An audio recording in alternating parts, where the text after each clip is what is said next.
Went to USC, but I picked that just because they gave me a full ride. And it was based on academics. So I didn't think I was going to get to play there, just because their water polo team is like insanely good.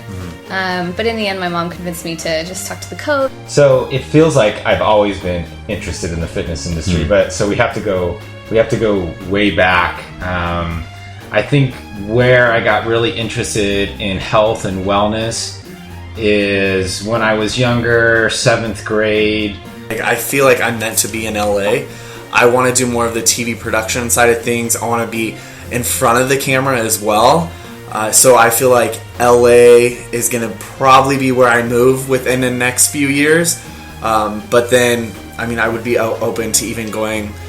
Yes, most definitely. The first thing is it really helped me put things into perspective that, well, chiropractic is not the most important thing in my life. I have other responsibilities, and that really kind of shifted it more towards, making me focus more on family. Hey, welcome back.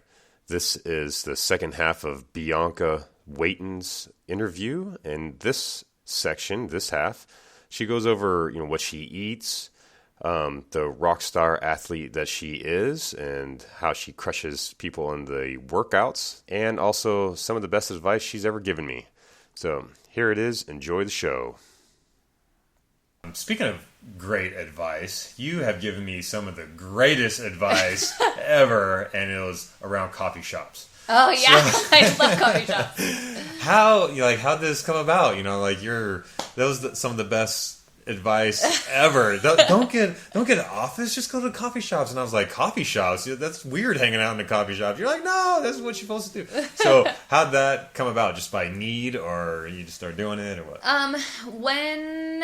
When I was in college, I'm not the kind of person who can study with like the TV on or anything. I need a little bit of focus, but when I'm at home, I get distracted, so I need to like leave. But if I went to the library, I would fall asleep instantly. Yeah. Like I pretty much sit in the library and I fall asleep. Yeah. It's like super relaxing. It's not even a bad thing. It's just like I can't get any work done at a library. And then coffee shops just started to be, I started going because I thought that, also coffee keeps you up. So when you're like late at night, unfortunately, I figured that caffeine does not have an effect on me. So like in college, maybe because I was like swimming 1,000 million yards, but I could literally drink like 3 espresso shots and go to sleep in 20 minutes. Like, so it's not about the caffeine, but it is kind of like about, there's this like level of background noise that's going on, but then there's enough people like working that you kind of like hones you into focusing, so it's just like the perfect combination. And then for me, I also like sometimes to have, I don't know, it's like a tiny bit of a routine. I like to mix it up with different coffee shops, but I like to go and it's almost like preparing me for work, like instead of just like having to work at home, it's like, okay, I go there, I get my tea, like, okay, I'm starting my process, sometimes I get a cookie. Yeah. I was going to mention that. You get something else too, don't you? I like, Lofty has like these amazing chocolate chip cookies, and I literally have gone and they've been out and I left because they didn't have the cookie. I was like, I can't work here today. Sorry, Lofty. Yeah, I was like, I can't work without the cookie. We're going somewhere else. Yeah. But yeah, I think it's just... And the library really isn't known for their cookies. The library doesn't have any cookies. Maybe if they up the cookies, that could be, a game changer for them. Yeah. Yeah. And also, like, not like I'm making any noise in the coffee shop. I'm, usually just on my computer, but still, it's, like, so quiet, And then there's this air of, like, even if you answered your phone, people like, shh, like, you're disturbing people, like, fuck. So, yeah. It's too restricted for me. So if you're at the coffee shop and you have your Lofty cookie and you're sitting there working, what cookie would it be that you would not share? What do you mean, what cookie would I not No, share? what kind of cookie would it be? You're like, look, you touch this cookie, it is my favorite cookie, you're going to pull back a bloody stump.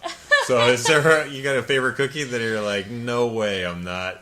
Well, they only have one cookie there, so that is my favorite cookie, and I will always share it. Yeah. But if you're gonna have like more than a couple bites, get your own cookie. I'd rather just get 2 cookies so we both can have our own cookie. But they have this like they make all their own they have, the new one that's across the way, so they make all their own baked items and stuff like that. And I think it's like a gluten-free chocolate chip cookie, and like the chocolate chips are like these giant, like those, they're not like the small chips. They're huge. And it's like a big fatty cookie. It's like super moist. I feel like I want one right now. Speaking of cookies. Where's my cookie? Yeah. Did you bring me a cookie? I didn't bring you a cookie, sorry. Yeah. You've mentioned before that you're like a high octane fat. So you run better on fat than you do on necessarily cookies. But, cookies are not my best fuel source. Yeah, you're a fat burner, right? So you do better on like a high fat protein diet. How'd you figure that out? I did not figure that out on my own. I actually ate an immense amount of like pasta and bread as a kid, I could like just not eat enough. And I was always like, a skinny kid. But I was just so hyper, and that might have been why. Because I wasn't until, actually I started working out here, and one day I was talking to actually, Rob Yang, who is like a really great nutritionist. Who was in the facility, and I was just telling him how, it was hard in the mornings, and now that, before I hadn't had a job where I had to, like, sometimes when you have to train 5 clients in a row or something, I would be so hungry, I'd be losing my mind, in the morning.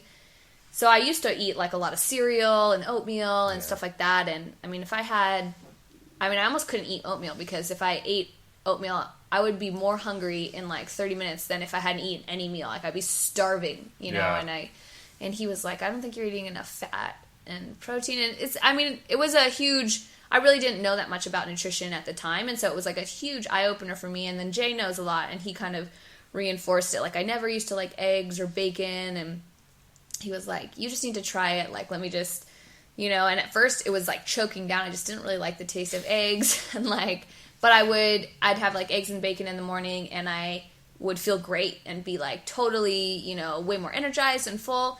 And so I just kind of started, moving away from that and trying more fats and proteins. And I actually like lost weight and leaned up. And so it was kind of, it's counter than what you think at first, because there's just so much misinformation out there. And there's been a lot of, we went through the low fat, no fat phase, and then there's just, it's hard to tell someone, you need to eat a lot of fat and protein, but it really has been just key for me. Yeah, it feels really good. And now, it wasn't until I started paying attention, but then when I do now pay attention to like what I eat, if I have a big meal that has, like, say it was just, I don't know, a lot of rice, and where the primary amount is like carbohydrates, I would start to realize like I would get like tired, like I need to take a little nap after lunch, but Siesta. But if I just have like like a bunch of fish and like veggies and stuff like that, I feel great. So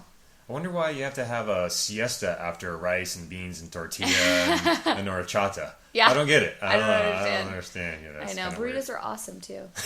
So now it's just like, it's not that that you don't ever eat it. You just means you just prepare yourself for how you're going to feel afterwards. Yeah. Well, there's a lunch block, and then there's a nap block. Right afterwards. Yeah. So your training has shifted a little bit over the last year. I say some of it is because of work and time and moving into a new facility and stuff like that. How's it progressed from? I can just see it different within the last year. How's it progressed, and what's it look like now? Day in life and your workout schedule at the ripe old age of whatever 31. It is so different. One, I think, when I was a little bit younger, the motivation was so high just to work out all the time, and I just could do whatever. And the last year was really challenging, like I said, with work and the amount of things that I took on and workload and just stress and stuff like that. And that really brought the workouts way low. I just found myself, after huge long days not being motivated to work out, or not even just having the energy or wanting to. I just was so burnt out. And so it kind of went through a phase where I just really did not do anything for very long, and I started to feel just awful, just so grumpy because I just wasn't taking care of myself. And coming back out of it, it was actually what kind of helped pull me out in the beginning was I started going with a friend who wanted to check out some yoga classes, and I had taken a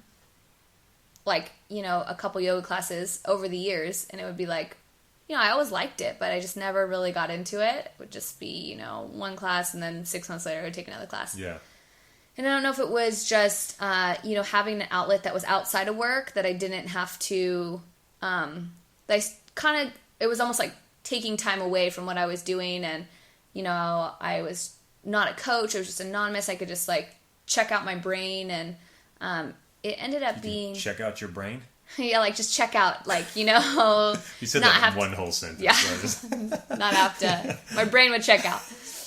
And it just ended up, saving me. It totally started to bring me, so much peace and, a lot more mental clarity. And then that started to make me... and it was really mellow for me, just kind of... It wasn't like I was going to the sculpt classes. I was just, I was just doing really basic, and then that kind of started to encourage me to want to okay, I want to step it up now. I'm ready to move a little bit more. I want to get back into my workouts. And I had kind of had a little bit of a challenge with just some minor sort of injuries in my knee, just a little knee pain that I had and some nagging stuff. Yeah, some nagging stuff that nobody could really figure out. I had gone to a couple of the therapists, and everybody had kind of a couple different things I think it might be, some tightness in your hip or tightness in your quad or whatever. Usually they can say what it's not. Yeah, what it's not. And I had tried, laying off it, and it just was not, it would get better and then come back, and I didn't feel like I could really continuously work out hard. So that had kind of been a limiting factor too.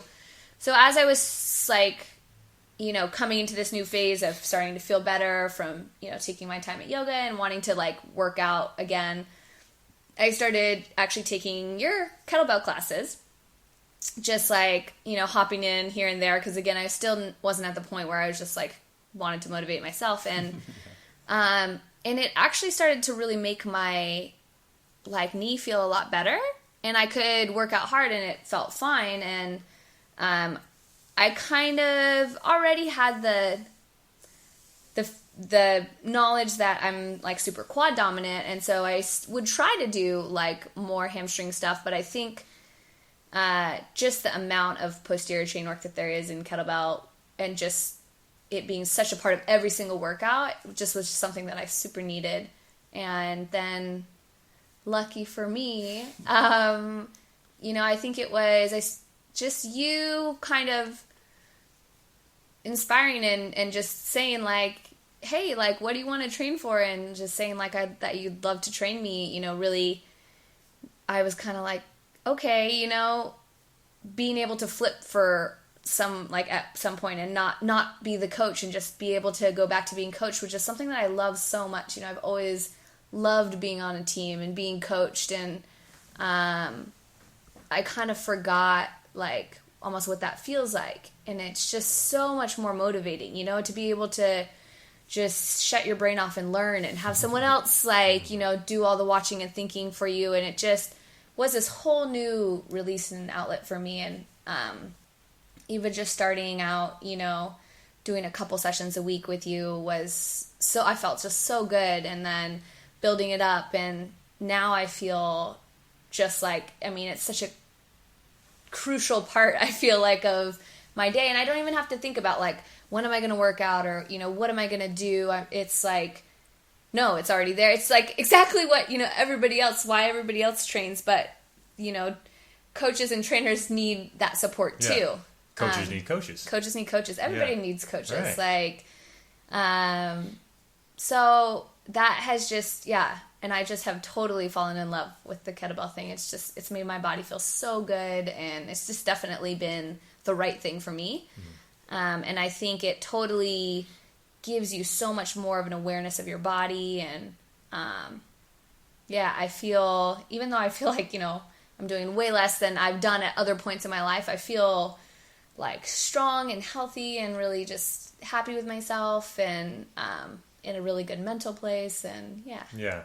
Was that transition, like you mentioned, when I said, well, what do you want to train for? What do you want to do? You want to be coached kind of thing? There was a moment there, I'm guessing, that you're like, well, I don't really need it. I can do it on my own. Or yes, I could. They're like on one side of the fence. Like, what had you go and do it? What popped you over to the wanting to do it? I don't know what totally popped me over. Yeah, I think there is like a little bit of guilt that you feel of like, you know, you coach so many people. You should be able to like coach and motivate yourself, especially when you're this like, you know, driving motivator. And I think it was just finally like accepting and coming to awareness that like I wanted that too. Like I wanted what I give other people and that I like totally deserve it. You know, it's not like I have to be this, you know, some people I super admire and they're just like so driven in every aspect of their life. But the bottom line too is for me and kind of with everything that I had on my plate besides coaching, you know, there was just a lot for me to think about and handle and manage, and like working out and fitness, like I said, is an element of kind of my life that is just like freeing. It's like a release for me. And it's like, it's not something that I want to work to do. It's something that I want to enjoy to do. And so I think it was almost, I think it goes back to just actually putting time into yourself and making time and knowing that you deserve it. And so it became something that instead of just like a work thing, like you need to do this, it became like, you know what, this is something that I am going to like enroll the help of someone else and like set aside as time for myself. And then also with that, then you can't, it's just, again, it's the accountability. And yeah, I think it wasn't like a huge, it was just kind of like almost a release of like, yeah, you know, this could be awesome, and just let yourself do it. Yeah. Yeah, Treat and you're yourself. not. Yeah, and you're not letting anyone down. You're not. You know, you're not a bad coach because you're not coaching yourself. Like it's like, no, actually, I feel like I'm a better coach because I learned so much from, you know, everybody, whether they have years and years of experience or they just started coaching. Everybody has a different kind of insight, a different way that they see things. Like everybody has their own unique value that they bring. Yeah. And on top of that, you have an immense amount of like experience and knowledge. So just being able to work with you has been it has like inspired me even a lot more in my coaching. So I just like really value it. Awesome. Great. Yeah. I just forgot what I was going to say. Cut that out. Clip that out. Oh, I know what it was. I'll let you drink. What other types of training have you done? Like, I know there's a ton of stuff out there, certifications and stuff like that. What else have you schooled yourself in? What other certifications? Yeah, certifications and even, you know, schooling kind of things that has impacted what you're doing now. Honestly, I think I've learned, I mean, you know, I did the CSCS, and what was that for people that don't know? It's like a certified strength and conditioning like coach. It's the NSCA. It's like a big you know, certification that, you know, you have to have gone to, or you used to have to have gone to school for kinesiology, and it's like a pretty hard test, and so it's supposed to be a little higher than, you know, like anyone can pretty much take any sort of fitness certification. So it's a reputable one. But to be honest, like, I would say the amount that I learned from it is just really minimal. I learned so much. I learned best from just people. So I've learned so much from just all the coaches here. Everybody has, you know, their niche, their only unique bit of knowledge that they've accumulated in their life. And so that's been like a huge source of my knowledge. And then another sort of really big part has just been all the sports that I've played, because it's really given me a really big body awareness, and like that's really helped. That in conjunction with, I think, a lot of the classes that I took in college that were related to like anatomy and stuff, that's just helped give me an understanding of the body that I think has been really beneficial. And then, yeah, really, I think it's just been my love for just being active. So whether it's like, okay, I'm going to try a triathlon, I'm going to see how this is. Like, oh, I'm going to, you know, like, I want to rock climb. I'm going to see how this is. Just has like broadened my experience of everything, and then allowed me to like relate to people and their needs and their goals and what they've done just from doing it myself. Yeah. Is all the certifications, like if somebody's thinking about being a trainer or whatever, what is actually needed to work at a facility, or, you know, it could be a big box. Big box would be LA Fitness or something like that. Gold's Gym as to oppose, to Nakoa or something like that. Nothing. I mean, you don't need like anything. You can get a job at freaking LA Fitness or any of the base gyms with like a little certification that you got in like 2 weeks off of, so really you don't need anything. For us and our coaches here, it's really not even about what certification you have, because every coach, even if they have years of experience, like we're going to train them and, bring our knowledge to them and kind of groom our coaches to come up with our own sort of educational system. And a huge benefit is, having the physical therapists too, that give this like really rich amount of knowledge about,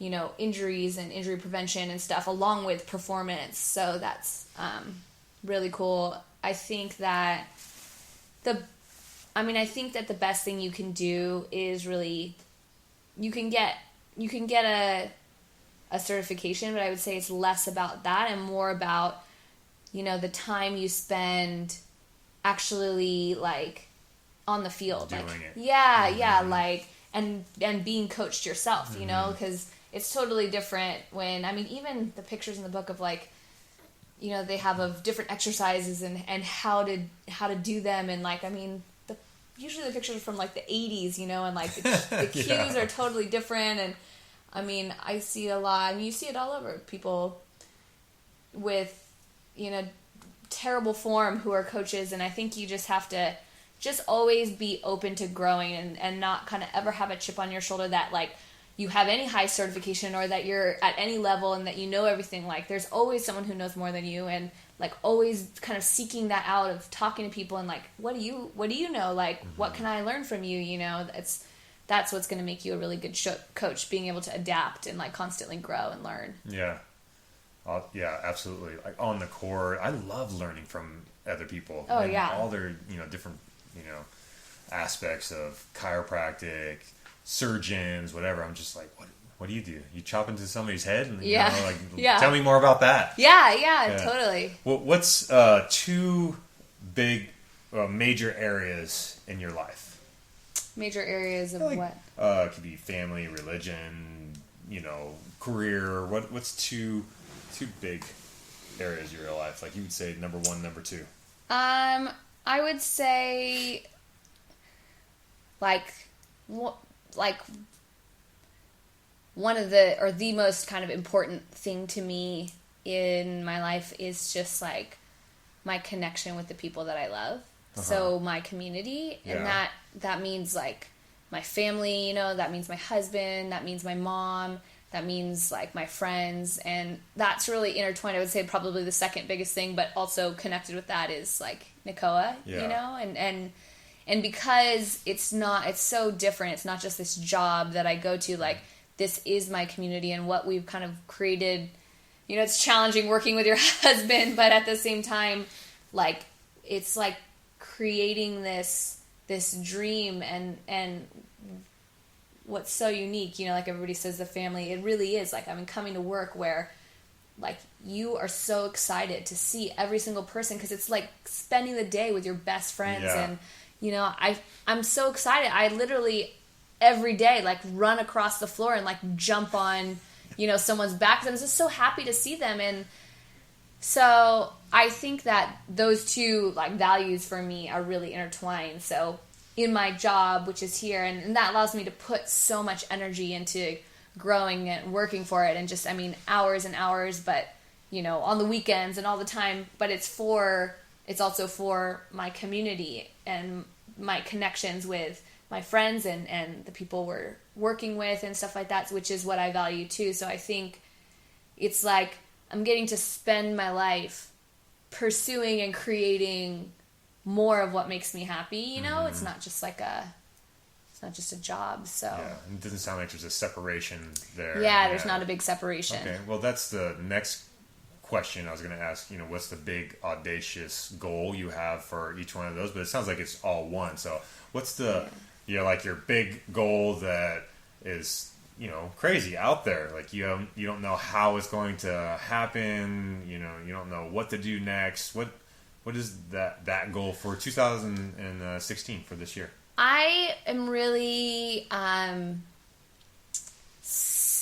I feel like we really have succeeded in creating this amazing community, which feels awesome, to have that kind of success. Mm-hmm. And what I really want to do is, break through the next level of, just the kind of like scrambling to create it and survive, but really like letting it burst open in its success, not just like financially, but just in all areas of opportunity to create this, allow for this freedom, to like, of just, like what could, that we're not just in this facility training, but like what could come out of it, like opportunities to travel or to teach or to coach other places. And so I kind of, my goal for this year, and I really feel like this is going to be an amazing year, is just to kind of break through all that boundaries and kind of create the financial success to support the freedom to just really pursue like any sort of element that is inspirational to me of sharing, not just from a one-on-one coaching, but maybe even with a broader audience, But what would be, it could be, so what's the goal? What is the on the court? Like if I hit this number, or if we travel to this many states, or if we open this many gyms in 2016, like, can you put it in that way? Like, what would it be? Like, when you hit it, that, oh man, I hit that, my goal that I didn't know how I was going to do, whatever, but we did it. Like, the measurable, what would it be? Gosh, I'm like, that's why I have Jay with all the numbers. I have no idea, like, what our number is that we have to hit. But not for you. It's not about, like, opening another facility or anything. It's about to where, I guess for me, it would be like stabilizing the business to a point where, like my week-to-week sessions weren't like whether or not we were going to hit it or not, to where I could, step back and like lead a retreat or, lead a, I don't even know, like a, like a wellness vacation or where I could just take the time to create like anything that I felt inspired to do, so I guess the freedom to not have to be on the floor all the time. Yeah. Although it's definitely something that I'll always be connected with. Yeah. Because it's what makes me happy. But like being able that doesn't, like the hard hours that I put on the floor are not like life and death. Mm-hmm. And I think it would be the same for Jay. So I guess just like establishing to where we have so many, like enough coaches and clients and everything that and everything is just so well oiled that it's just running without us having to like order the toilet paper and like stuff like that, where it's like, okay, we got this and it's running and it's great. Mm. And then, so I don't know what that number is or anything. Well, I get it. And I think other entrepreneurs or people out on their own would get it, that you're kind of, tell me if I got this right, not having to be the business. Yeah. Or having to, you can do the business and do your life, but not having to physically spend that time, like sell your hours. Yes. Sell your hours. Yeah, for sure. Okay, so there's definitely, that's what was a pull for me, was like having to be the business and do the business. Like, physically, I'm one-on-one with a client, I can't be working on the business when I'm with somebody. Yeah. And I heard you say it's the hard the hours, but I got the impression it's not, you love it, it's not hard. I got it. I don't want everybody to know that I know you totally enjoy it. You wouldn't be doing anything else but this, but that's how you phrase it. It's like the time that you spend one-on-one that goes to like immeasurable time and hours, like selling your time.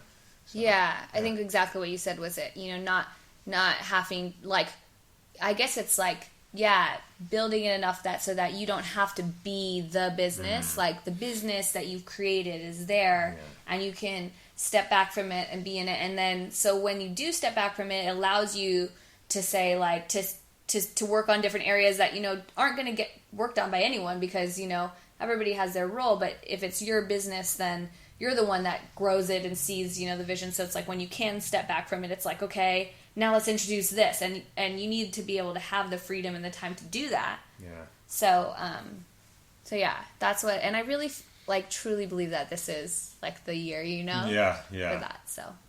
Yeah, Well, I'm excited. That's where it starts, right? Yeah. Like, this is a year, you know? Absolutely. Like, if it's not now, if it's not you, then who and when, and, you know, like, you're the one. Yeah. You're it. Yeah. You better believe in yourself. Shit. Oh, damn. Yeah. Oh, yeah. It's pretty obvious that you believe in yourself and you believe in the people around you, and it's very obvious, and you are a huge contributor to people's lives and people you touch and those you come in contact with. And I just want to acknowledge you for being the person you are, and you're just a light. Like, you are that kid, but it's so fun to be around. You do pull that out. You know, I can't come in here and train with you or be with you if I'm poopy. You know, it just doesn't last very long. You just can't do it. It's just impossible. So I want to thank you for that and who you are for people and the world. Thank you. And it was great to have you here. So great. Thank you. Yeah, I feel very honored and appreciative. And I feel like that exact same way about you. I feel like, you know, it's you totally get what you put in, and, you know, you surround yourself with those kind of people. And I just feel like I'm so lucky to have so many amazing people in my life, and that just drives me to be able to, like, give more and share my heart. And I think I just think there's just so much awesome energy and people around me, and that's really what kind of allows me to, you know, thrive. Yeah. Well, I really get that. It's not luck. That it's no surprise, no coincidence. It's not just like, oh, but you have really created that for yourself, and, you know, you attract that. So it's not. That's just my 2 cents. So, thank you. Awesome. Thank you very much. Well, thank you so much, and we'll catch you on the floor, swinging bells. All right, Thanks, come on. Robert. You're welcome. Absolutely. Brought freaking. Right on. That was my phone. Right on. We're a good team. Right on. You know, you're Santa Claus. Right on. Edit that out. Yeah. Yeah. Edit that out. That was my phone. All right, there you have it. Thank you so much, Bianca Waiton from Nakoa Fitness and Physical Therapy up in Carlsbad. And I want to also thank you out there for listening. Please follow me and check in with all the other podcasts. There's other episodes that are just as riveting and interesting as Bianca's on BamBamCulture.com. I can also be followed on Facebook, Robert Budd, business person, and I can be followed on Snapchat, Instagram, LinkedIn, Robert Budd 16. Please remember that you are loved, you are appreciated, and go out and have yourself an amazing day, amazing life, amazing week, and go be extraordinary.